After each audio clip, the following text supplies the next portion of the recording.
Hello दोस्तों, PhD का एक नया नोटिफिकेशन जारी हो गया है जो कि IISc that means Indian institute of science Bangalore की तरफ से है, जो कि एक बहुत ही प्रतिष्ठित संस्थान है रिसर्च एरिया में। तो इसके लिए हम बात करते हैं।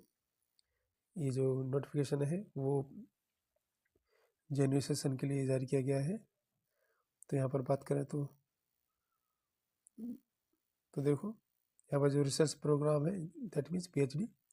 अगर हम डिपार्टमेंट की बात करें तो डिपार्टमेंट सेंटर यूनिट की बात करें तो पीएचडी इन साइंस फैकल्टी में हमारे पास ऑर्गेनिक एंड फिजिकल केमिस्ट्री है, डेवलपमेंट बायोलॉजी है, एंड जेनेटिक्स है, न्यूरो साइंस है, organic chemistry, physics, solid state and structural chemistry and instrumental and applied physics है। और अगर हम पीएचडी इन इंजीनियरिंग फैकल्टी की बात करें तो एयरस्पेस इंजीनियरिंग है, केमिकल इंजीनियरिंग है, अर्थ साइंस है, इलेक्ट्रिकल कम्युनिकेशन इंजीनियरिंग है, इलेक्ट्रिकल इंजीनियरिंग है, इलेक्ट्रॉनिक सिस्टम है, इंजीनियरिंग मटेरियल इंजीनियरिंग है, मैकेनिकल इंजीनियरिंग है, नैनो साइंस है, एंड इंजीनियरिंग डिज़ाइन मैन्युफैक्चरिंग है, कंप्यूटर साइंस है, ऑटोमेशन है, बहुत सारे हैं। और आप देख लीजिए, अगर हम इंटरडिसिप्लिनरी एरिया की बात करें तो एनर्जी है, energy offered by industry centre for energy research, cyber physical system है, और भी कई सारे यहाँ पे आप चेक कर सकते हैं।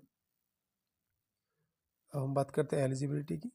अगर एलिजिबिलिटी की बात करें तो अगर आपके पास बैचलर डिग्री है इंजीनियरिंग में और टेक्नोलॉजी में, या फिर आपके पास 4 ईयर बैचलर ऑफ साइंस है, तो आपके पास वैलिड गेट स्कोर होना चाहिए। उसके साथ साथ आपके पास नेट जेआरएफ मैंडेटरी है। अगर आप नेट एलएस है तो आप इसके लिए क्वालिफाई नहीं होंगे, आपके पास नेट जेआरएफ होना ही चाहिए। अगर आपके पास मास्टर डिग्री इन साइंस है, master degree in economics, geography, psychology, management, commerce, operation research, computer science, application, तो भी आपके पास same valid GATE score NET JRF होना चाहिए। Same master degree in engineering technology में है, architecture, agriculture, pharmacy, veterinary science, तो यहाँ पर आपके पास वही वैलिड स्कोर नेट जेआरएफ और जीपैट होना चाहिए। और graduation of any course with a minimum duration of 5 years from any central funded technical institute, that means IITs, in PPA mode with a minimum CGPA of 8 out of 10 and its equivalent, तो वही same आपके पास valid GATE score और NET JRF होना चाहिए। अगर आपके पास MBBS, MD, MDS, pharm D है तो वही सेम आपके पास desirable to have a valid GATE score और नेट जेआरएफ।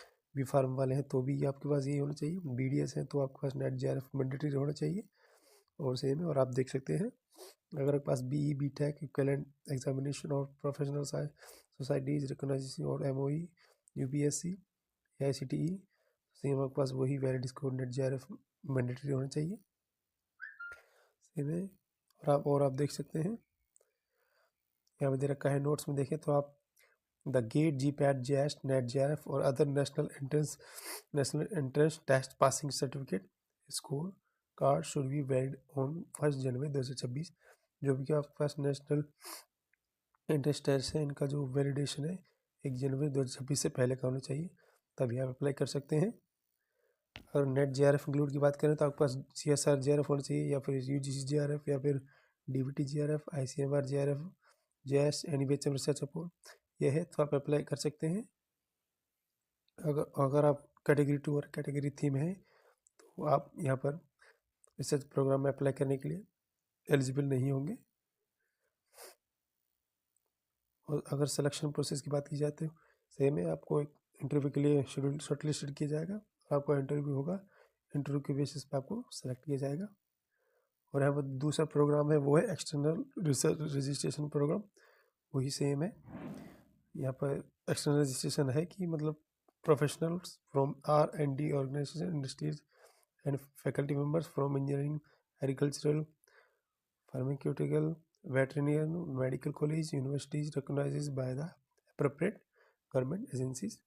यहाँ की एलिजिबिलिटी की बात करें तो सेम आपके पास वही CSR, UGC, NET JRF, UGC NET JRF, DBT, ICMR JRF, GATE, NBHM desirable but not mandatory, तो भी आप यहाँ पे फॉर्म लगा सकते हैं।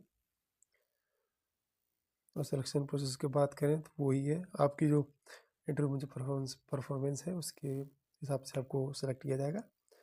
अगर अप्लाई की बात करें तो ये लिंक दे रखा है, आप इस लिंक पर क्लिक करके फॉर्म को फिल कर सकते हैं। और डेट की बात करें तो आपको 27 अक्टूबर है वो आपकी लास्ट डेट रहने वाली है। और इंटरव्यू की डेट है वो आपकी 17 नवंबर से 20 नवंबर के बीच में रहने वाली है। और अगला सेशन है जो 1 जनवरी से स्टार्ट हो जाएगा। और एप्लीकेशन फ़ीस की बात करें तो जनरल EWS और OBC वालों के लिए 800 रुपये फीस रखी गई है। और SC ST PWD कैंडिडेट के लिए 400 रुपये। और ERP कैंडिडेट्स हैं ऑल कैटेगरीज उनके लिए 2000 रखी गई है। और ये जो फीस है वो नॉन रिफंडेबल रहने वाली है। ये IIC बेंगलोर की साइट है, यहाँ पे आप चेक कर सकते हैं। और यहाँ पे कुछ इन्फॉर्मेशन दे रखी है रिजर्वेशन के बारे में। अगर आप SC ST EWS से हैं तो आपके पास जो रिजर्वेशन सर्टिफिकेट है वो वैलिड होना चाहिए। तो ये हमारे द्वारा जानकारी की थी। अगर आपको हमारे द्वारा दी गई जानकारी अच्छी लग गई हो तो प्लीज़ इसे अपने दोस्तों के साथ शेयर करें और चैनल को सब्सक्राइब करें। Thank you.